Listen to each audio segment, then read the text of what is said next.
Hi. When we pulled up to Linda's driveway, I had no idea my entire evening was about to spiral into madness. My mother-in-law stood on the porch with the widest grin, her arms stretched out like she was welcoming honored guests. But the words that came out of her mouth made my stomach drop. She proudly announced that this was her new house and that my husband and I would be paying for it. My fingers clenched involuntarily around his hand, my nails digging into his skin. The sheer audacity of her statement left me speechless. My husband, Daniel, stiffened beside me, his face draining of color. He barely managed to stammer out a response, but Linda remained firm. She insisted that we owed her, especially me, because I had inherited my grandfather Henry's fortune. The entitlement in her voice sent a shiver of rage through me. Growing up, life was never easy. My father passed away when I was just a child, and my mother was never really around. It was my grandfather, Henry, who raised me, gave me a stable home, and made sure I knew I was loved. He was the kind of man who could light up a room just by walking into it, someone who believed actions spoke louder than words. When I married Daniel, Henry was the first to shake his hand and welcome him into the family. But even then, he warned me about Linda. Trouble wrapped in human skin, he called her. Someone who craved control and didn't care who she stepped on to get it. I should have listened harder. Linda had never liked me, and she made sure I knew it. No matter what I did, it was never enough. The house was never clean enough. The food was never cooked properly. I was too attached to my grandfather, too much of a burden on her son. A real wife, she claimed, would know how to take care of her husband and his family first. Every holiday, every family dinner, it was the same. Daniel always defended me, always reassured me, but Linda never stopped pushing, never stopped trying to chip away at me. And then one day, things escalated. The letters started small, just a few nasty words scrawled on cheap paper. I found the first one in our mailbox. Then another. The handwriting was shaky but venomous. The messages were cruel, telling me I wasn't good enough for Daniel, that he deserved better, that I should leave while I still could. At first, I laughed it off. By the third letter, my hands were shaking as I held the paper. The words burned into my brain. Someone had taken the time to write this, to send it. Daniel tried to comfort me, but suspicion gnawed at me. Something about the entire situation felt off. He set up a small camera by the mailbox, just to be sure, just to give me peace of mind. The next morning, he checked the footage. The moment he played it, I knew everything had changed. Linda, standing there in broad daylight, slipping another letter into our mailbox, like it was the most natural thing in the world. My stomach twisted into a knot. Daniel didn't wait. He stormed over to her house that evening, shaking with fury. I begged him to stay calm, but I knew there was no stopping this. When he confronted her with the evidence, she didn't even flinch. She barely raised an eyebrow, sipping her tea like nothing had happened. She dismissed his anger with a sigh, brushing it off as if it were some minor inconvenience. She claimed it was just a little encouragement, that I had stolen her son, and I needed to learn my place, that I deserved everything I got. Her words sent ice through my veins. The worst part? She meant every single one of them. This wasn't over. Not by a long shot. Henry's funeral felt like a cruel joke life decided to play on me. One minute, he was there, strong, steady, the one person in my life I could always count on. The next, I was standing in a sea of mourners, numb, trying to process the fact that he was gone. The turnout was massive. Friends, neighbors, old colleagues, they all came. It was a testament to who he was, how much he had mattered. Daniel stood beside me, gripping my hand, but it felt like I was floating outside my own body. My anchor was gone. Nothing felt real. After the service, I barely had the energy to speak. Grief sat on my chest like a weight I couldn't lift. I just wanted to go home, curl up in bed, and pretend the world didn't exist. But life had other plans. A week passed before my phone rang. Linda. Of course. I almost ignored it, but some part of me knew she wouldn't stop until I picked up. I took a deep breath, bracing myself for whatever nonsense she had lined up this time. She didn't waste time with pleasantries. The words hit me like a slap. She wanted to know when she could get her share of Henry's inheritance. I thought I had misheard. I asked her to repeat herself, and she actually sighed, as if I was the one being difficult. She had already bought her house, she said. It was only fair that I paid for it.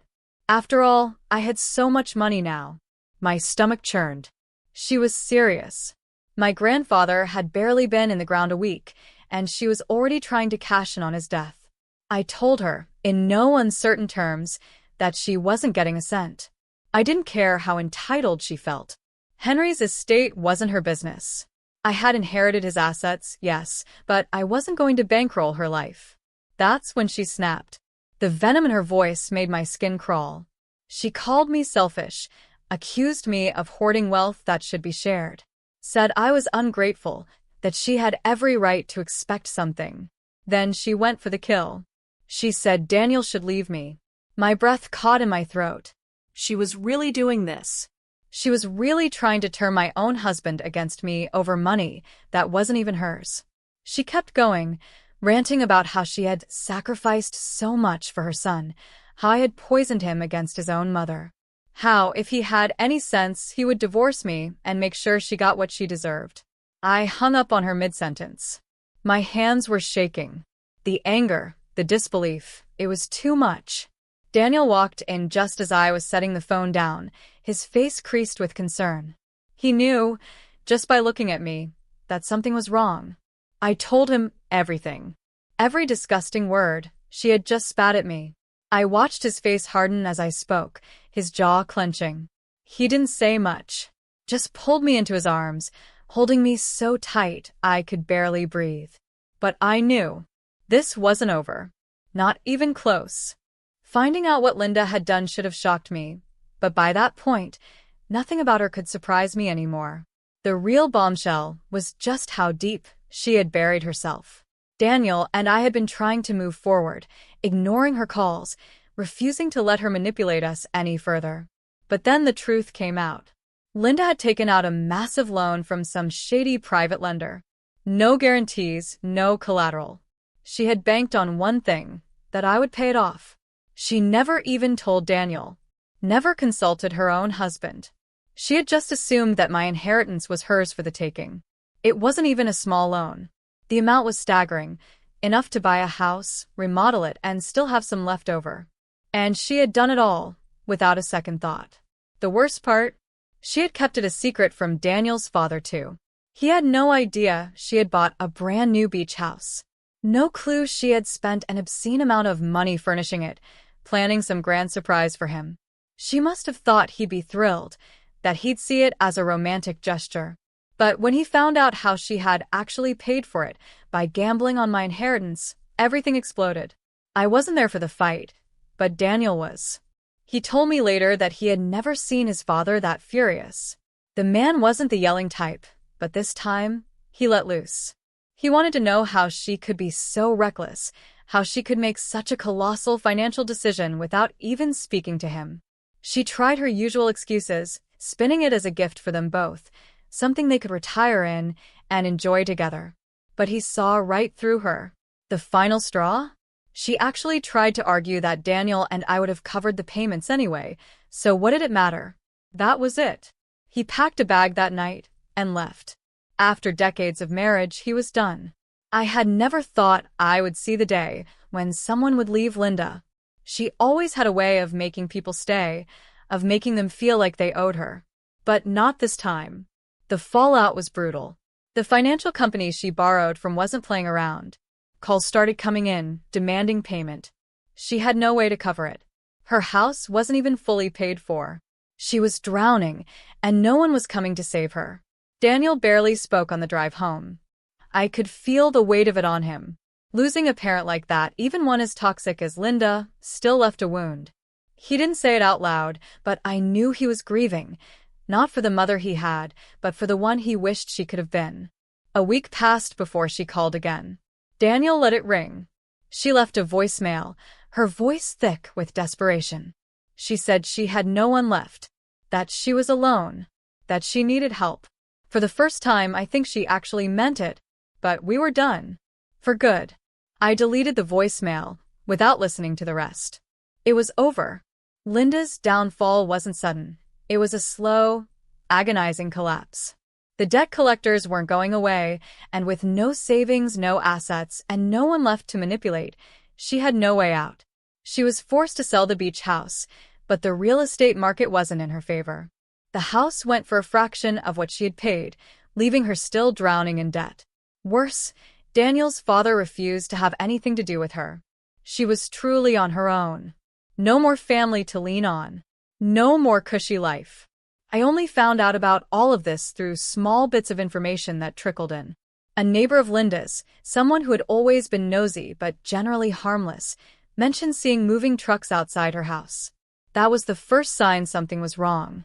A few days later, an old friend of Daniel's father casually mentioned that Linda had been struggling financially, forced to downsize to a tiny apartment in an area she once looked down on. The idea of Linda working a regular job seemed impossible, but another acquaintance confirmed it. Someone Daniel used to work with mentioned seeing Linda at a factory. She had taken the first job she could find. Long shifts, repetitive tasks, standing on her feet for hours. It must have been humiliating for her. I didn't see her, but I could picture it. The woman who once scoffed at people for living paycheck to paycheck now, wearing an old uniform, taking orders from a supervisor half her age. The gossip was that she was struggling to keep up, that she wasn't adjusting well. Her coworkers saw her as just another name on the schedule, nothing special. The world had moved on, and Linda was learning what it felt like to be invisible. Word spread that she wasn't handling the stress. The long hours, the physical strain, it was wearing her down fast. Someone Daniel knew spotted her at a grocery store, looking thinner, worn out. She wasn't buying much. Essentials mostly. No expensive handbags, no luxury brands. Then one day, Daniel got a message from someone at the factory. Linda had collapsed at work. She had been pushing through exhaustion, ignoring the headaches, the dizziness. Her body gave up before she did.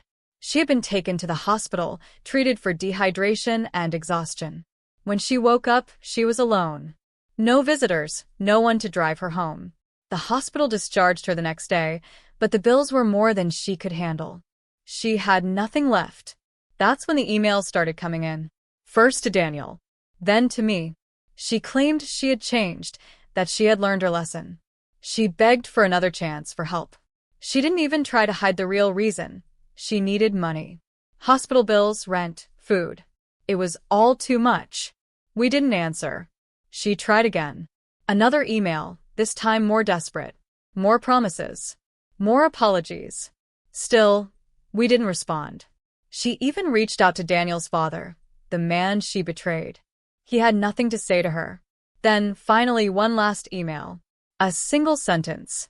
I have no one left. For the first time, I believed her. But it didn't change a thing. Linda faded into the background of life, just another person lost in the shuffle. The last thing I heard was that she was living in a rundown workers' dorm, the kind of place people go when they have nowhere else left. A tiny room, shared bathrooms, and a communal kitchen filled with strangers who didn't care who she used to be. No luxury, no status, just survival. She had nothing. No friends, no family, no money. The emails stopped. No more pleas for help, no more desperate attempts to claw her way back into our lives. It was like she had finally accepted reality. But she never fully disappeared. Every once in a while, Daniel's phone would ring, and her name would pop up on the screen. He never ignored her calls. Sometimes he would answer, listen to whatever she had to say, and then help in small ways. A little money for groceries, a ride to the doctor's office when she needed one. He never gave more than he was comfortable with, never let her pull him back in, but he couldn't completely turn away either. And I understood that. I never got involved. I never picked up the phone. I had made my peace with her existence, but I didn't need her in my life. I didn't resent Daniel for helping her, but I kept my distance. She had done enough damage, and I wasn't willing to open any doors again. When Daniel asked if it bothered me, I told him the truth. I didn't judge him for his choices, but I didn't want any part of it. Months passed, and life settled into something normal. The tension that had been a constant presence in our marriage was gone. No more unexpected phone calls, no more manipulation, no more walking on eggshells. We focused on us, on rebuilding what had been chipped away over the years. Then, on a crisp autumn morning, we visited Henry's grave. It wasn't planned, just something that felt right. We brought fresh flowers, the kind he liked, and stood in the quiet stillness of the cemetery. For the first time in years, I felt like I could breathe. Daniel reached for my hand, and I squeezed his back, both of us knowing, without words, what this moment meant. Henry had always been our rock, our guide when things got hard. And standing there, I felt something I hadn't felt in a long time: gratitude. We owed him everything, not just for what he left us, but for the lessons, the wisdom, the strength. Daniel exhaled, slow and steady, and I knew he felt it too. We had made it. Without Linda's shadow looming over us, without the weight of the past holding us down, we were free. And for the first time, we were truly happy. Bye bye.